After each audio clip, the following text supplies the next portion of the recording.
Pat, thank you very much for speaking to us. I think we'd love to start by just clearing up some things. And lots of rumours and allegations that the Labour Party, the Telegraph this morning, are reporting that Keir Starmer lobbied the Speaker to choose the Labour amendment. How much did the Labour Party apply pressure on the Speaker? I don't think you can apply pressure, but every political party talks to the Speaker and advances the case for their proposition to be put to the vote. And now the truth is, I think the Speaker acted in good faith yesterday. He knows that this is an issue where there's lots of strong feelings. And so he decided to have 3 votes, to have the SNP proposition, the Labour proposition and the Conservative proposition, and there would be votes for all of them. And I think he took that decision in good faith. What he wasn't expecting, though, is an hour before the vote for the government of the day and the Tory party to say we are withdrawing from the debate. And that upset his plan, but that's not his fault. He had every right to expect the government to turn up on such an important issue. Can I jump in? Because we're hearing... Pat, an hour before the vote, they said they wouldn't. Pat, can I jump in? Because, of course, we get all different sides. Tobias Elwood told us an hour ago that you guys put up lots of different questions and everybody's blaming everybody else. What I come to across this whole morning is the following thing, right? Whether you've got confidence in the Speaker, whether your leader and all leaders have a word in the ear of the Speaker, whether he shouldn't have broken convention or listened to his clerks, whether they shouldn't have left in a huff. Pat, what this does again and again and again is convince the cynical British public that you and your colleagues are a disgrace and a joke, and they will look at it, mate, not personally, and go, what a ruddy shambles. And that is not great, is it, politically? Of course, and anybody seeing the scenes last night can understand why people feel like that. You don't want to see MPs walking out the chamber and shouting at one another and all the rest of it. And probably very few of the public who were watching last night realised that the Labour proposition was actually passed at the end of the day, that we did actually pass something. But a lot of that has been lost in the raucous scenes that we saw at the end of the debate last night. Yeah, because, Pat, some people will say the Labour Party, you actually sort of got your way, but at what cost? Because the broader picture is that we were supposed to be talking about what's happening in Gaza, and instead that's become used as a political football. Well, of course, and people won't even realise that a proposition was passed. Now, look, let's be realistic. Events in Gaza and in Israel, how much are they going to be influenced by an opposition day debate in the House of Commons? In the end, if this is to stop, it will be through real-world diplomacy and the hard yards of international action. But the reason we engage with it is there is an election coming sometime soon. I don't know when the Prime Minister will call it. And at that election, my party hopes to be elected, to become the government. So we did engage with yesterday, even though it was an opposition day debate, and we put down a very comprehensive position which, after all the shouting is over and all the hullabaloo and everything you referred to a few minutes ago, was actually the only proposition passed by the House of Commons last night. It's pretty extraordinary that the government put something down and didn't even vote for it. Pat, let's go back to what Rosie said. You know as well as I know that this worked out perfectly for the Labour Party. You know as well as I do that if the SNP's motion had gone, 80 of your colleagues, because Sue Gray was beaving around the House of Commons trying to get your fellow MPs to agree, you know that many in your party would have voted for a full ceasefire and that the SNP would have gone back to Scotland, where you, I guess, looked to win some seats and would have gone, look, 80 thing.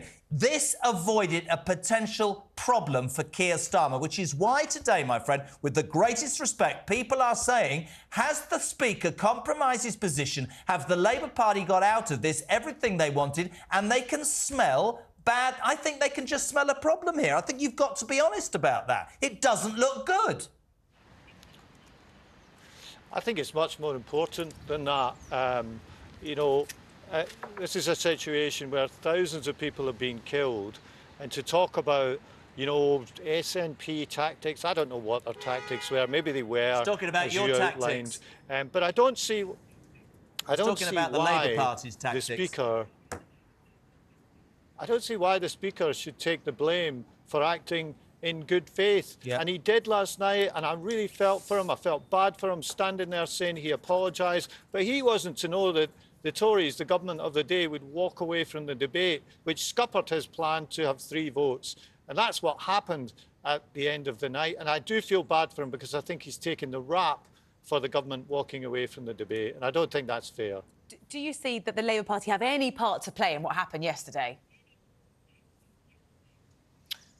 Well, it's a good job we put forward our proposition because that's the only thing that was passed last night, and it's a very comprehensive proposition, and all parties will ask the Speaker to try and make sure that their proposition is taken for a vote. Do you think that's his what we position did, is and I think he untenable? acted in good faith. Pat, do you think the... I hope not. I hope not.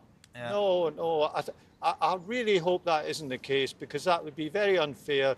Look, this is an issue when, you know, leaving aside all that we're talking about the hullabaloo in the House of Commons, out in the country, this is an issue where there are strong feelings, and that's not surprising given what we've been watching in our TV screens for the last 4 months or so. And the Speaker, thinking about that, decided, I'm going to put all 3 propositions to the vote here. He did that in good faith, and then you ended up having the scenes that you had last night. Pat, so I feel bad for him today, and I certainly hope his position isn't untenable. Pat, in good faith... Sorry, say again? In good faith, he then actually did apologise. He said, I do take responsibility for my actions. That's why I want to meet with the key players. I thought I was doing the right thing, the best thing. I regret it, and I apologise for how it ended up. It sounds as though the Speaker's saying, I shouldn't have called that vote. That's right now, isn't it? Well, he did say exactly what you said, and I think he's taken the blame for his plan being scuppered by the government, because if they'd taken part in the debate, you would have had the 3 votes, you'd have had a vote on the Labour proposition, you'd have had a vote on the SNP proposition, and a vote on the Conservative proposition.